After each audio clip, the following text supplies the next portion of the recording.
Welcome to Conscious I, living in authentic connection and harmony with self, others, and the world, featuring Ravi and Savitri.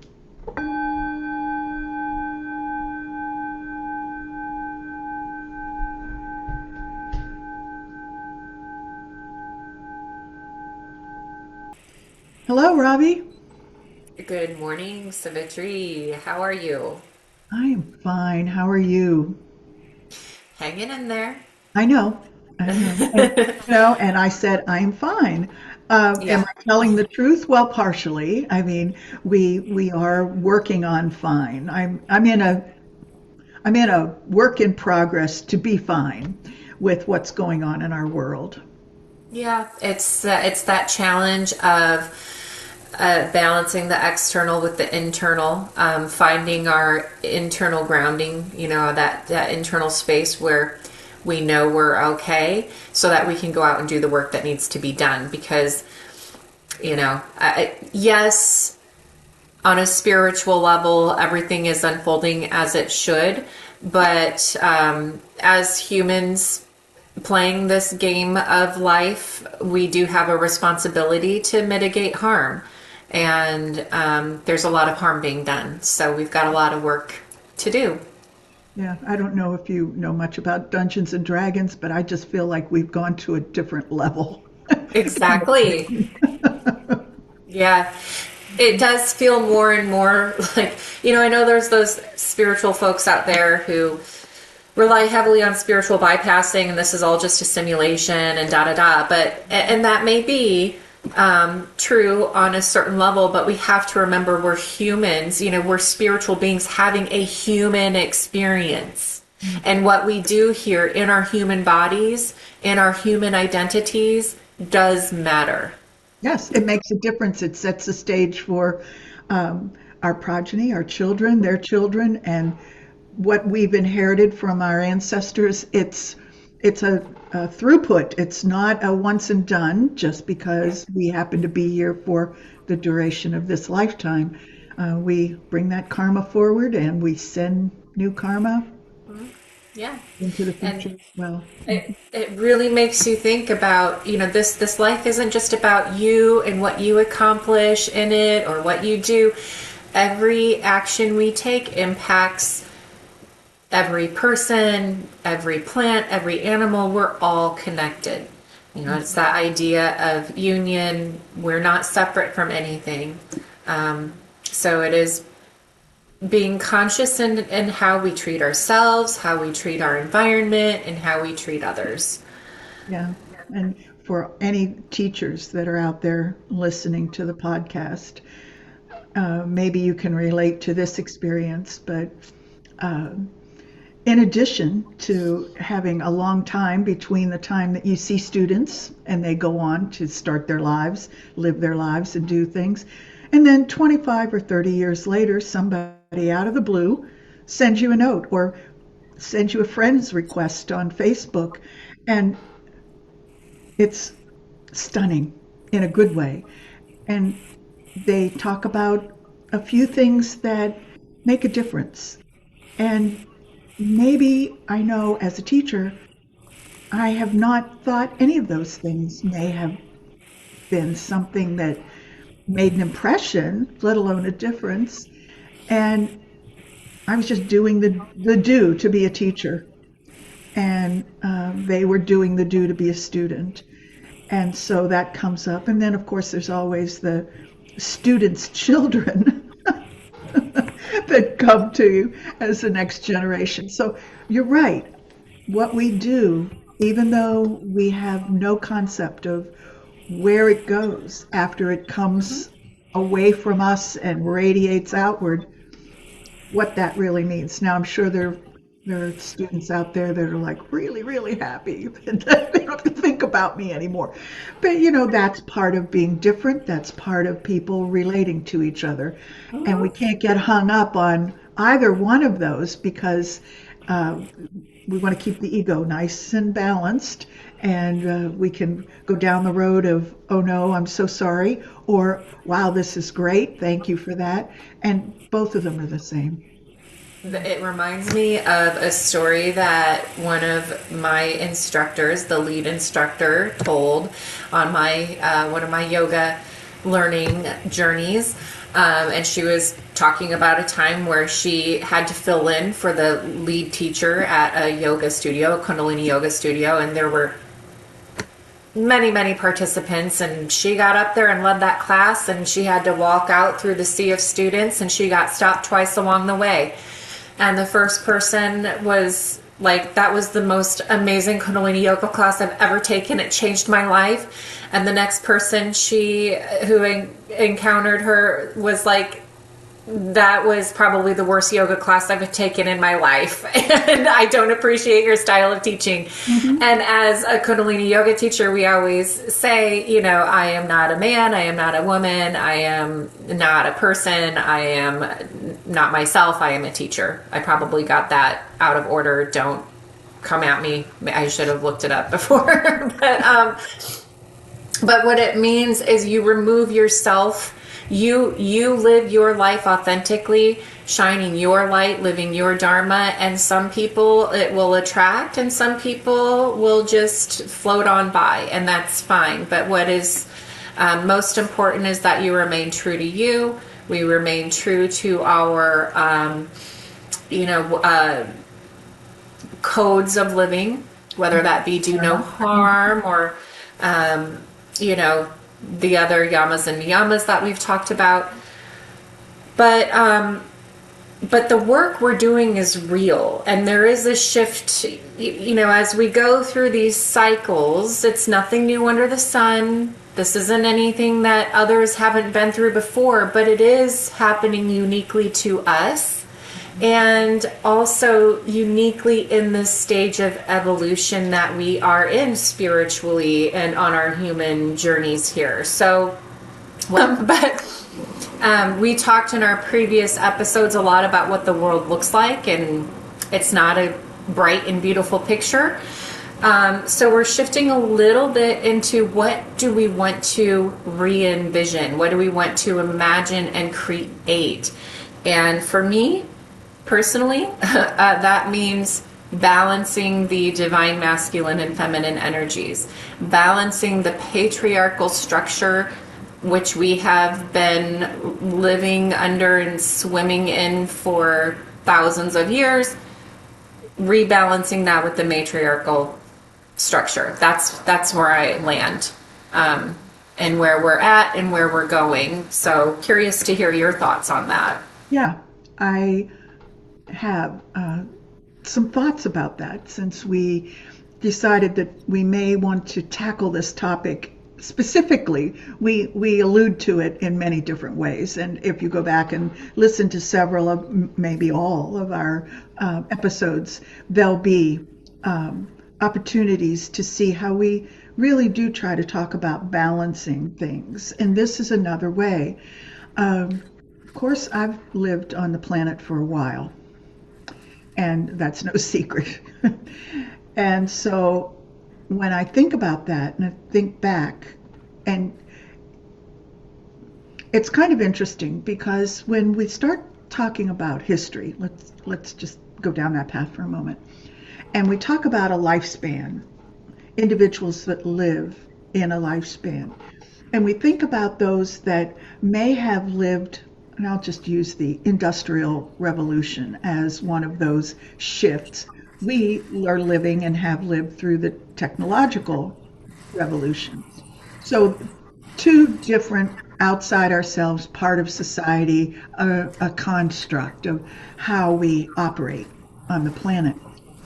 That shift was frightening in the early 1900s for people. They had no idea where they have jobs, can they eat? People were moving to the cities, not living in the rural areas as much as before. So that whole system was shifting. And then we had computers come into our lives in this lifetime and lifespan. And with that, I think about the first time that I had a cell phone. I mean, I'll just say I was in my 40s, late 40s. And so I have had a different way of living almost half of my life in what I'm living now. You know, fortunately, I enjoyed change. I mean, that's where I went academically, was into change management and how people change and learn and grow, and that has just been a huge investment for me as far as my curiosity is concerned. And so I try to live that as well. And sometimes it's better than others, but for the most part.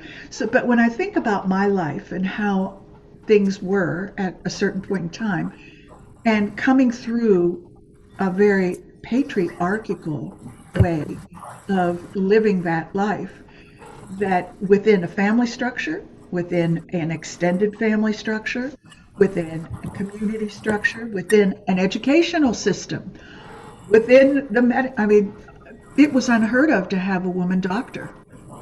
We didn't know what that was. We just, they were all men. And I'm not, you know, complaining about the men necessarily, but I want to paint the picture for what the role models were at the time when I was a child until I was in college. And at that time,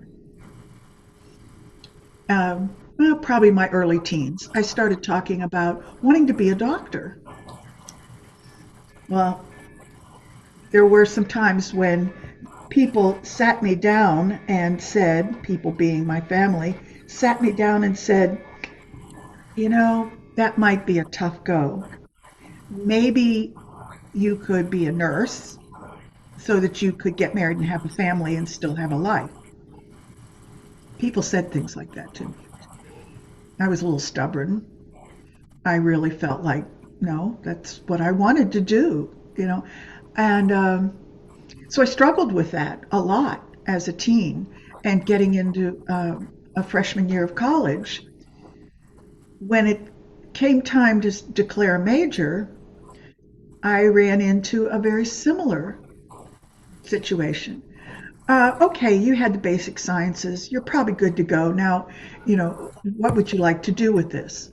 Well, when the doctor word came out of my mouth, they're like, only about 1% of the people that apply, 1% of the women that apply to medical school get in, which means that you'll be competing and maybe 2 women get into that program every year. So it wasn't my grades because they were good, but the reality was being shared with me is that if you want to have a little easier life, you can take this pathway and it'll be a given for you. If you want to try that, I had one advisor say, you buck the system and it'll be really hard for you because you'll go through that whole process and the possibility of getting there. Now, not only was the medical profession like that, but the legal profession as well, and psychology. So those three were really, yeah, the filtering system was gender based. And so when I look at where we are today, and I know that we still have so much more to do, Right. I can look back and say, just like someone would say, well, in the old days, I used to walk 6 miles to school in the snow. And that's what I feel like I'm talking about when I say the things that I say about that, because it's so difficult for anyone in the last 2 generations that are still here doing things and coming into their own sense of power to know that what they have wasn't always what they have. Now we're having a shift, and that's what we're seeing. And I think that's I think in our last episode, you said something about it's hard when the rug gets pulled out from under us. Mm-hmm. And we saw that with Roe v. Wade. Mm-hmm. And it was just the tip of the iceberg. So when you asked me about what I think, I guess I had a pretty long answer, and maybe you can guess how I feel about it. Well, and it's interesting you say, when sometimes it's easy to look at where we are and look at all the things that are wrong and where we aren't and how far we have to go instead of really thinking about how far we've come. So there's that looking back, looking forward, but where are we right now? And where we are right now is standing on the shoulders of others who have done so much work. And I think about the first feminist movement, that it was a necessary movement. But when we look at that movement, that first wave of feminism that happened in the late 60s, early 70s, that was still so that idea of freedom and advancement for women was still very, very deeply rooted in patriarchy and patriarchal values and views, that perspective, because it was all about sexual freedom, which still at a certain level was exploitative to women. Women were out earning money on their own, getting their own credit cards, which enabled them to leave abusive relationships more easily. We still struggle with that, but a lot of groundwork was laid. But as we have this another transit, a completion of another cycle, and this energy is being highlighted again, we have another opportunity to evolve it further and to really pull in more of the matriarchal structure. Because what we're leaving behind in the patriarchy is an era where the female was exploited, was rooted out of systems and structures that we all live under. Mm-hmm. And instead was relegated to, this role of service. And we've been living in this indulgence of the power of destruction. I think of the leadership of our country, the words that have been coming out of their mouths recently about how we're going to dominate and destroy, and all these words. It's so ironically outdated that it's almost comical if it wasn't so harmful to so many people. So we have a lot of work ahead of us, but we can build off the work that's already been done. And we can continue to alchemize that into a more matriarchal structure where emphasis is on well-being of all rather than profit. It's on conflict resolution and peacekeeping rather than the Department of War and domination. The focus is on connection with nature and nurturing our environment so it nurtures us back, and inclusivity rather than competition and constantly striving to be better than and put others down, or basically rape the Mother Earth for her resources for our own benefit and gain. So the work that has been done in the past is incredibly important.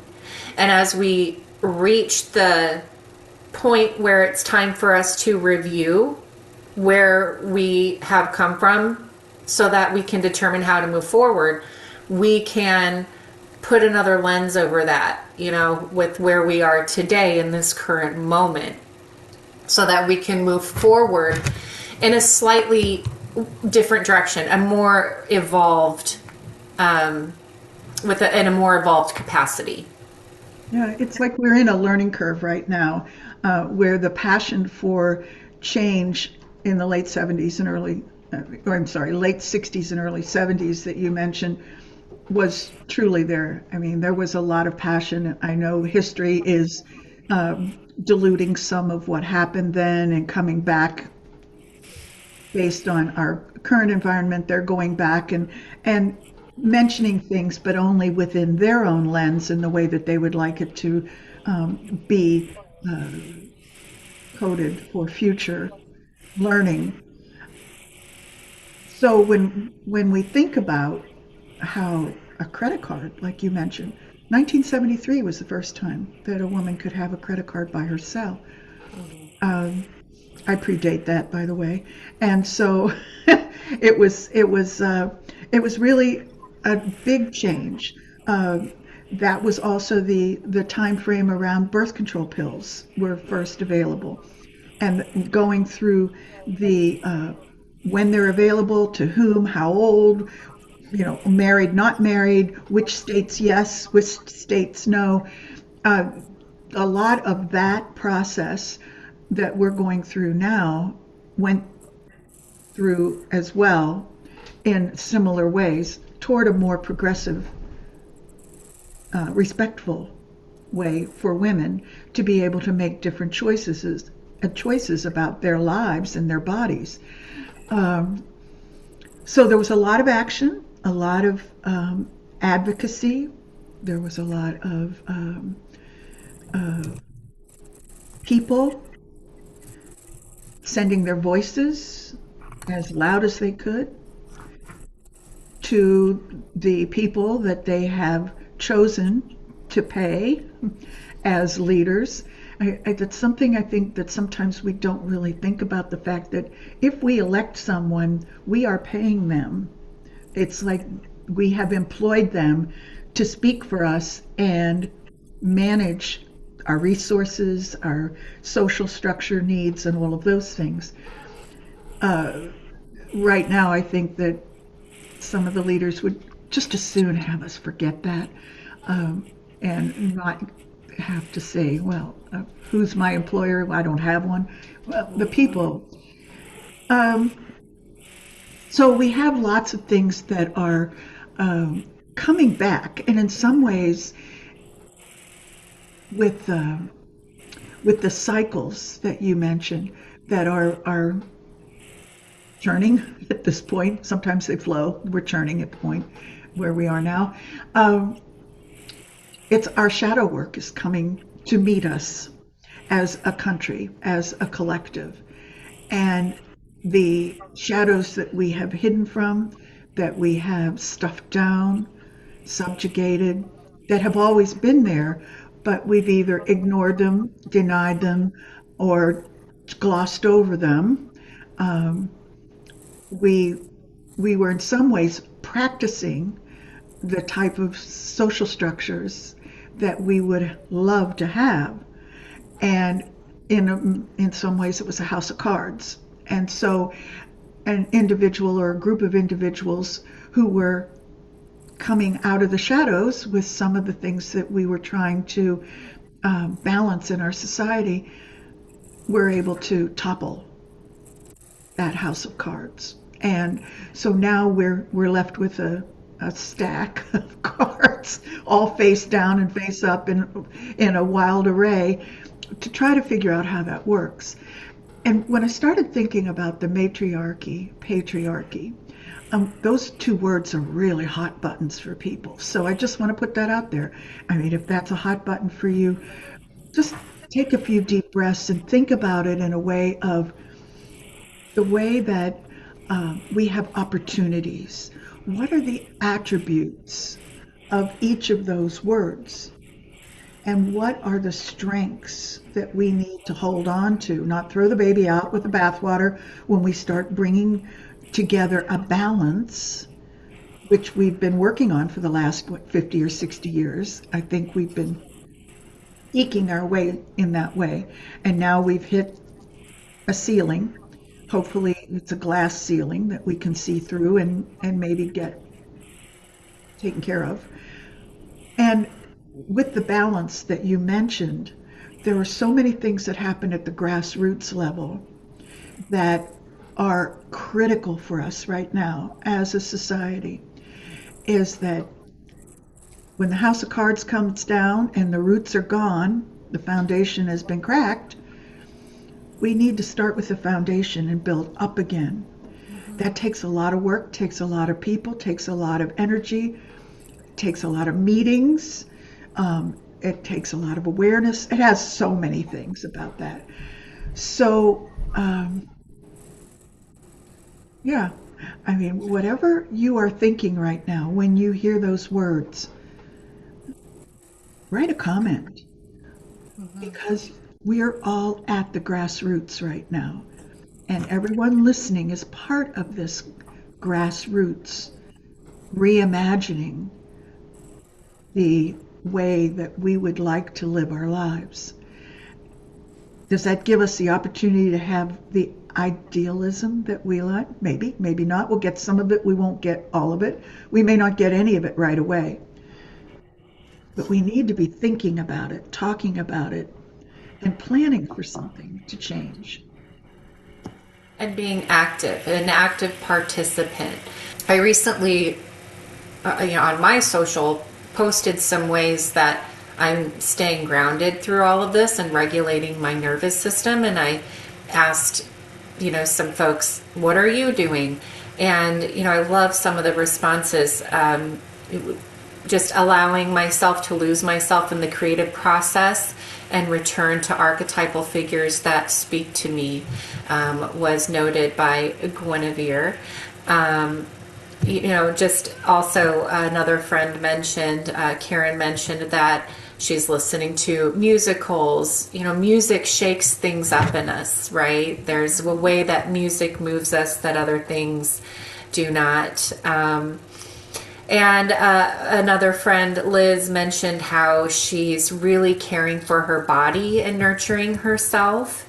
And there's more that are listed that folks, responded, but I just appreciated hearing that, how people are getting through the chaos that we're experiencing socially. And all of those, it really struck me how those are so rooted in matriarchy energy, the divine feminine, creation, creativity, nurturing, caring. So it's how we heal. It's, we need to step into that space and invite the divine feminine in, because there's clearly an imbalance.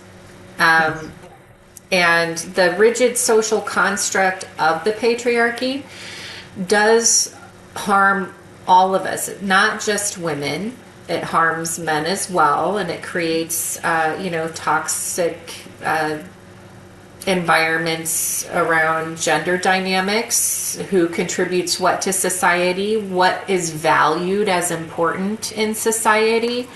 It contributes to violence, addiction, and mental health crises. Mm-hmm. So we're at this, which we can see, boiling point, where people are saying enough of this. We deserve a better world for all, not just for the few powerful, wealthy, influential, but for all who really are the backbone of society. So we're there. This is where we are, and it's just a matter of staying grounded and rooted in our authentic expression of these energies, so that we can, like you said, start building that new foundation. Or if you think about the seeds that have been planted along the way, we nurture those so that their roots grow strong. And the tree that we're planting, we may not sit under its shade, but that those who come after us will be able to experience a more balanced, harmonious world. You mentioned the tree, and I smile, and maybe it's only because it makes me teary-eyed. And that analogy was used as well in the late 60s, early 70s. We're planting trees for the future. We may not see or sit under the tree. And the trees did grow, and things emerged. And so for people in my generation, if you happen to be listening to this, let's talk about this. Maybe comment and let's talk, because we're seeing some trees cut down. Yeah. And it's painful. It truly is painful. And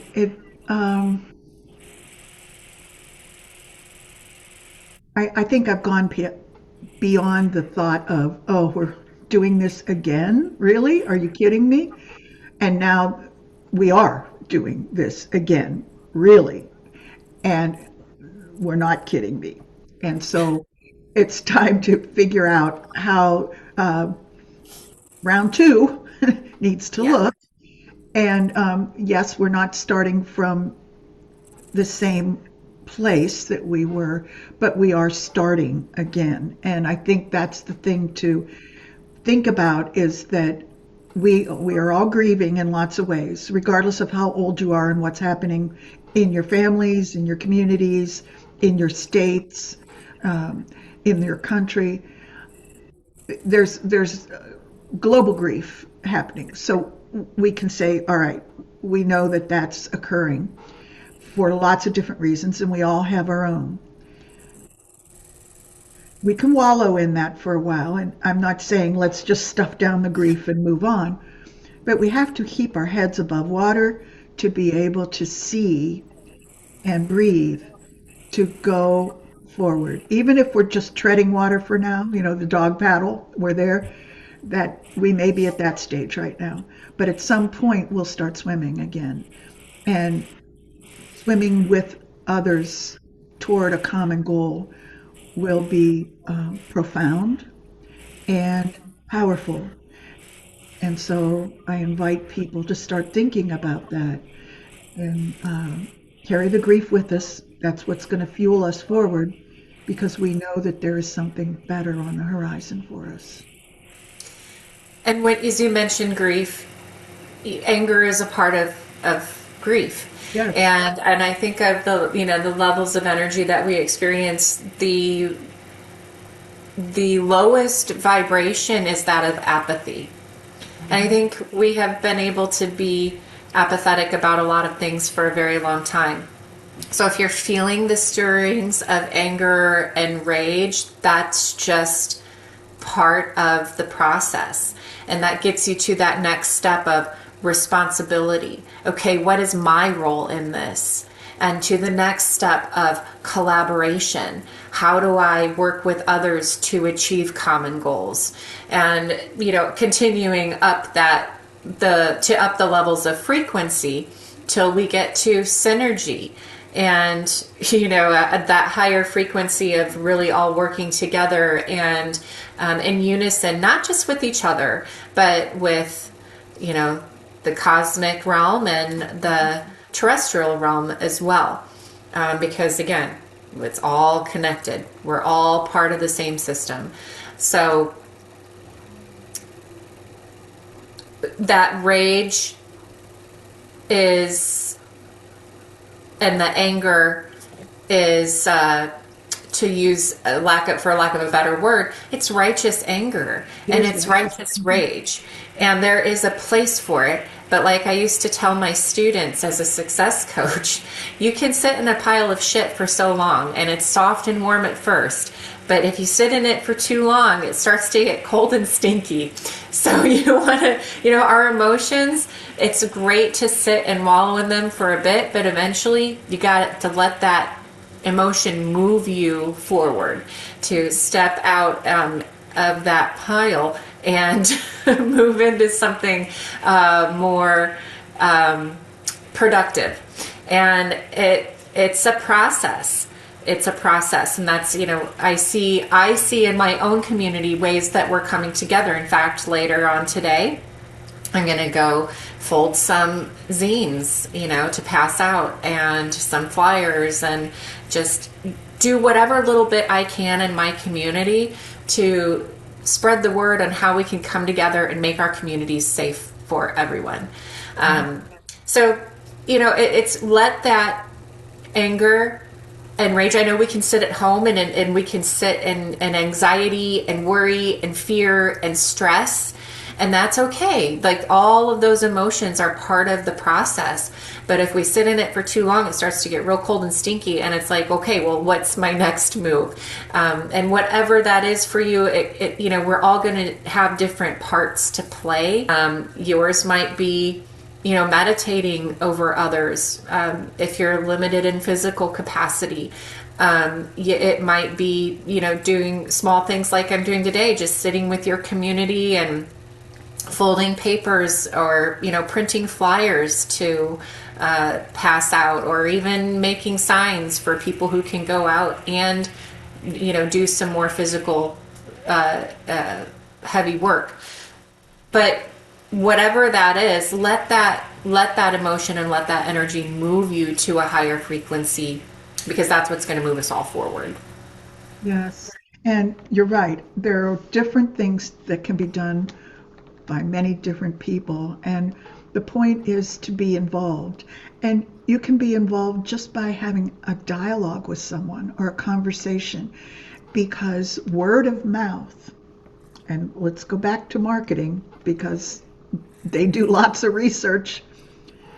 But if we take that, word of mouth is still one of the most effective ways to get a message out. And so, as many people as we can have conversations with, even real subtle kinds of things, like if you're checking out your groceries and say, "Hey, how are you doing?" to the person that's there, assuming you don't go to the self checkout, and a real person comes back and says, "It's just a little tough," and go, "Yeah, we're all in it together." Just that brief exchange can be enough sometimes to let people know that one, they're not alone, two, there are others out there that will support each other. And just that quick comment was a supportive comment and could make someone's day. So shifting at the grassroots level is can be really simple. it it it and it breeds compassion and sends love, and that's where the shift would occur. Now you may come into conflict with someone, and likely that will happen over time. Addressing that in a different way is truly what will happen. We think on our feet as we go through these processes. And sometimes that means walking away. At this point, I am not going to engage in dialogue with others who show a disregard for just the sacredness of human life and human existence. And if your viewpoints are rooted in hatred and fear, I certainly am not going to stand and argue those points. Mm-hmm. I will do my work another way, and live my authentic truth. And if we all have different catalysts, but it's I think we all need to be a little careful, especially with social media out there, of the time and energy we spend engaging in conflict, when there may be more productive ways to spend our time and energy. That we never know what somebody's catalyst is going to be, but that's a boundary I've set for myself, is I'm not engaging myself and my energy in any sort of dialogue that doesn't recognize the sacredness of every human.